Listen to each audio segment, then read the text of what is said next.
Under the blazing Egyptian sun, archaeologists have just opened a tomb sealed for over 4,000 years. Inside is a chamber no human has entered since the day it was locked in the age of the pharaohs. What's inside could rewrite what we know about ancient Egypt and change our understanding of one of history's greatest civilizations. It began not with fanfare, but with an unassuming excavation on the edge of the Saqqara necropolis. Archaeologists were following the faint outlines of collapsed stone walls when they struck a passageway. Its entrance choked with rubble, its presence unmarked on any map. The shaft descended deep into the earth, each step carrying them closer to an age when the pyramids were still young. At the end lay a wall of limestone blocks, sealed with a mortar that had hardened like steel, and stamped with the royal cartouche of a name few had seen before. It was the signature of a ruler whose story had vanished from the records. The moment the final stone was pried free, the team was met with a silence so profound it felt almost deliberate. Their lights pierced the darkness, revealing painted walls still blazing with color, the pigments clinging to life after 4 millennia. Hieroglyphs danced in the beam, scenes of royal processions, offerings to the gods, and the journey through the underworld. One panel depicted the pharaoh standing before Osiris, the god of the afterlife, holding the Ankh, the symbol of eternal life.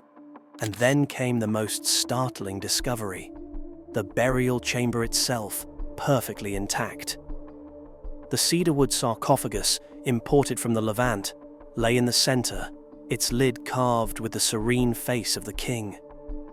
Around it, an astonishing array of artifacts lay exactly where ancient hands had placed them. Alabaster jars sealed with resin, gold amulets shaped like scarabs, and even trays of dried figs and bread prepared for the pharaoh's eternal feast. It was as though the man had been entombed yesterday, not during the Middle Kingdom. Recent scientific advances have given archaeologists a way to read such relics like never before. High-resolution 3D scanning captured every brushstroke on the painted walls before the slightest breeze could disturb the pigments. Residue analysis on the jars revealed traces of honey still sweet and perfumed oils whose scent lingered faintly in the air, a sensory bridge to a vanished world. Most astonishing of all, the linen wrappings inside the sarcophagus had not fully decayed. Using non-invasive imaging, researchers could see the contours of a mummified body without unwrapping it, preserving the pharaoh exactly as his priests had intended. But the tomb was more than a time capsule. It was a political statement.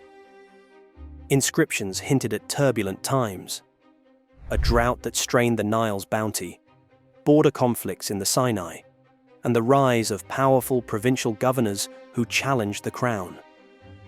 The pharaoh's choice of burial site, far from the grand royal pyramids, may have been an act of defiance or self-preservation, seeking eternal rest beyond the reach of courtly intrigue.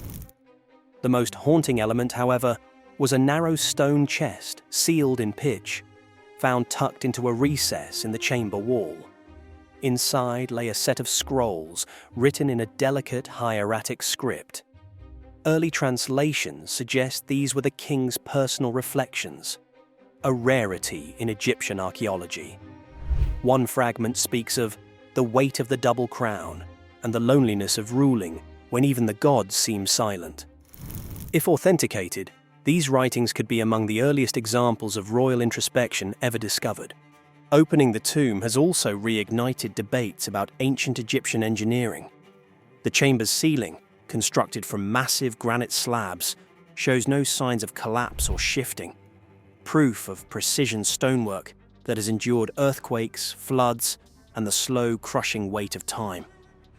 Recent ground-penetrating radar surveys revealed a hidden ventilation system carved into the rock designed to preserve the air quality for the deceased. Such innovations are forcing scholars to reconsider the technological capabilities of the Middle Kingdom, often overshadowed by the more famous Pyramid Age. Yet for all the marvels, there is an inescapable sense of intrusion. The last person to see the inside of this tomb was likely a priest placing the final offering before sealing it forever. Now, after 4,000 years, we stand in that sacred space, our camera lights and measuring instruments replacing the flicker of oil lamps and the scent of incense. The ancient Egyptians believed that speaking the name of the dead kept their soul alive. With this discovery, the pharaoh's name, once lost, is spoken again. Some mysteries will remain. The full translation of the scrolls will take years. The genetic testing of the mummy may reveal unexpected lineages, alliances, or betrayals. And somewhere, still buried under the shifting sands, lie the tombs of those who served him, waiting for their own day in the sun. We've just stepped out of a tomb untouched for over 4,000 years, its secrets finally seeing the light of day. But what if I told you there's another ancient mystery, one so well hidden it's disguised as an ordinary mountain? Beneath the green slopes of Gunung Padang in Indonesia, evidence suggests a massive pyramid lies buried, and it could rewrite everything we think we know about human history. High in the misty highlands of West Java, Indonesia, an ancient secret sleeps beneath the earth. This is Gunung Padang, a lush, emerald green hill crowned with mysterious stone ruins. For generations, local legend spoke of a mighty king who tried to build a palace here in a single night. By dawn, the tale goes, the king's work froze in time as fragmented pillars and terraces. It's a captivating story, but recent findings suggest an even more astonishing reality. A massive pyramid may lie hidden under this mountain, one that could be older than any structure ever known. The very idea sounds unbelievable. A buried step pyramid from before the end of the last ice age. Yet the whispers of what if have drawn scientists and adventurers into a thrilling quest to uncover the truth beneath the jungle floor. From afar, Gunung Padang looks like just another green mountain rising out of the landscape. Its name even translates to Mountain of Enlightenment, and indeed, it has enlightened and baffled in equal measure. As you approach, the ordinary facade falls away. Impossibly, you begin to notice straight lines and terraces on the slopes. Climb the winding path, some 370 stone steps cut into the hillside, and you emerge atop a series of broad terraces. There are 5 distinct levels stepping up the summit, each smaller than the last, framed by crumbling retaining walls of stacked volcanic stone. Strewn across these platforms are hundreds of long, hexagonal stone pillars, andesite columns shaped by ancient hands or perhaps by the fiery heart of the volcano itself.